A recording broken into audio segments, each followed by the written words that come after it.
قطر میں FIFA world cup کا آغاز ہو چکا ہے اور 28 دنوں تک یہ کھیل جاری رہے گا، لیکن اس فیفا ورلڈ کپ کے ساتھ ساتھ قطر کچھ ایسے کام کر رہا ہے، کچھ ایسے کارنامے انجام دے رہا ہے جس کی وجہ سے قطر کو ہمیشہ یاد رکھا جائے گا۔ قطر کی تاریخ کو کبھی فراموش نہیں کیا جائے گا۔ قطر کے ان کاموں کی وجہ سے دنیا بھر کے مسلمان آج مسرور نظر آ رہے ہیں۔ دوسری طرف یورپ، امریکہ اور بڑے بڑے ممالک حیران ہیں کہ آخر قطر اتنے بڑے بڑے فیصلے کیسے کر رہا ہے۔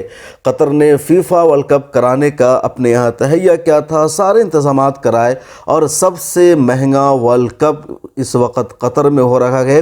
قطر جیسے مالدار ملک کے لیے ممکن تھا، لیکن سب سے بڑی بات یہ ہے کہ قطر ان ساری چیزوں کو اسلامی اقدار کے مطابق کر رہا ہے، اسلامی روایات کے مطابق کر رہا ہے اور کسی کے سامنے جھکنے کو قطر تیار نہیں ہو سکا ہے۔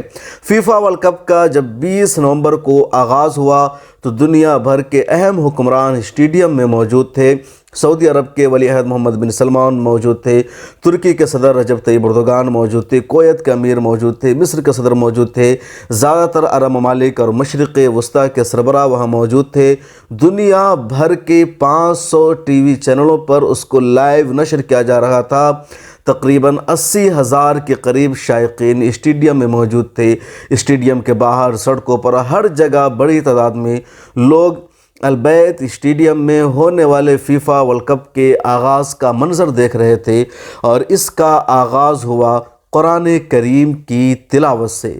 غنیم المفتاح نے قرآن کریم کی آیت تلاوت کی، یا ایھا الناس انا خلقناکم من ذکر و انثی وجعلناکم شعوبا وقبائل لتعارفوا ان اکرمکم عند اللہ اتقاکم۔ غنیم المفتاح نے اس قرآن کریم کی آیت تلاوت کی۔ ان کے ساتھ موجود تھے امریکہ کے سب سے بڑے اور مشہور اداکار مورگان فرمینی۔ غنیم المفتاح نے اس قرآن کی تلاوت کی، اس کا ترجمہ کیا۔ اس آیت میں انسانیت کا میسج دیا گیا ہے، مساوات کا سبق بتایا گیا ہے، اور اسلام کا یہ میسج ہے کہ دنیا کے تمام انسان برابر ہے۔ اللہ تعالیٰ تمام انسانوں کے خالق ہیں، مالک ہے، اور انہوں نے ایک مذکر اور ایک مؤنث، ایک عورت اور مرد سے، آدم اور حوا سے تمام انسانوں کو پیدا کیا ہے، اور مختلف ذات میں، مختلف خطے میں پیدا کیا ہے تاکہ ایک دوسرے کی پہچان ہو سکے، لیکن سب برابر ہیں، کسی کو کسی پر کوئی فوقیت حاصل نہیں ہے، کوئی ترجیح حاصل نہیں ہے، اور بس وہی مکرم ہے اللہ کے نزدیک جو متقی ہے، اس کے علاوہ سب کی حیثیت برابر ہے۔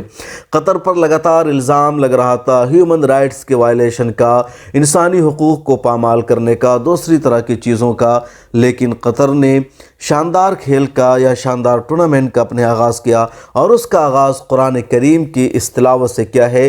خبروں کے مطابق اس سے پہلے بھی قطر کے ایک دوسرے یعنی السمامہ اسٹیڈیم میں باضابطہ ایک ریلیجیس، ایک مذہبی پروگرام رکھا گیا، جہاں اسٹوڈنٹس نے، علماء کرام نے بڑی تعداد میں شرکت کی، قرآن کریم کی تلاوت ہوئی، دیگر مذہبی پروگرام منعقد ہوئے، اور اس طرح سے قطر کے باضابطہ افتتاح سے پہلے بھی مذہبی پروگرام ان قطر کے اسٹیڈیموں میں منعقد کیے گئے۔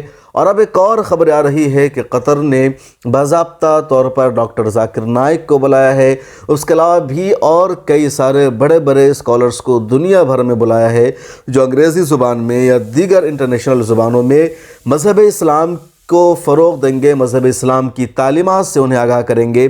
اور اس طرح مانا جا رہا ہے کہ قطر میں جو دنیا بھر کے لاکھوں سے زیادہ شائقین موجود ہیں، ان کے درمیان اسلامی تعلیمات کو فروغ دینے کا، دعوت دین کا کام انجام دیا جائے گا۔ سوشل میڈیا پر یہ خبر بھی گردش کر رہی ہے، ویسے اس خبر کی تحقیق نہیں کی جا سکتی ہے، کہ قطر میں آنے والے شائقین میں سے اب تک اسلامی تعلیمات سے متاثر ہو کر 500 لوگوں نے اسلام قبول کر لیا ہے۔ تو بہرحال قطر میں فیفا ورلڈ کپ کا آغاز ہو چکا ہے، اور قرآن کریم کی تلاوت سے اس کا آغاز ہوا ہے۔ اس کے علاوہ قطر نے ان تمام چیزوں پر پابندی لگا دی ہے جو قطر میں نہیں ہوتی ہے یا جو اسلامی روایت کے خلاف ہے۔ کھلے عام شراب پینے پر پابندی ہے، شارٹ لباس پہننے پر پابندی ہے، بے حیائی اور فحاشی پر پابندی ہے، سر عام کسی کو کس کرنے پر یا محبت کا اظہار کرنے پر پابندی ہے، الکحل پر پابندی ہے، ہم جنس پرستی پر پابندی ہے۔ وہ تمام چیزیں جو قطر میں پہلے سے ممنوع تھی، وہ اس کھیل کے دوران بھی ممنوع رہے گی۔ قطر کے جو کھیل کے وزیر ہیں خالد، انہوں نے صاف طور پر کہا کہ 28 دنوں کے لیے ہونے والے اس کھیل کی وجہ سے ہم اپنی روایات، اپنی تعلیمات اور اپنے کلچر سے سمجھوتا نہیں کر سکتے ہیں۔ لوگ آئیں گے، 28 دن تک کھیلیں گے، چلے جائیں گے، لیکن ہمیں یہی رہنا ہے اور ہمارا کلچر ہی ہمارے ساتھ رہے گا۔ اس لیے قطر کے کلچر اور قطر کا جو دین ہے، جو قانون ہے، اسی کے تابع رہنا ہوگا۔ دنیا کے ان تمام شائقین کو یہاں دیکھنے آ رہے ہیں۔ قطر نے جو کچھ فیصلہ کیا ہے اور قطر میں جس طرح فیفا ورلڈ کپ کا آغاز ہو رہا ہے، اس کے بارے میں آپ کی کیا رائے ہے؟ کمنٹ سیکشن میں ضرور لکھیے گا۔ ملت ٹائمز کو آپ کی ضرورت ہے، ہماری آپ مالی مدد کریں۔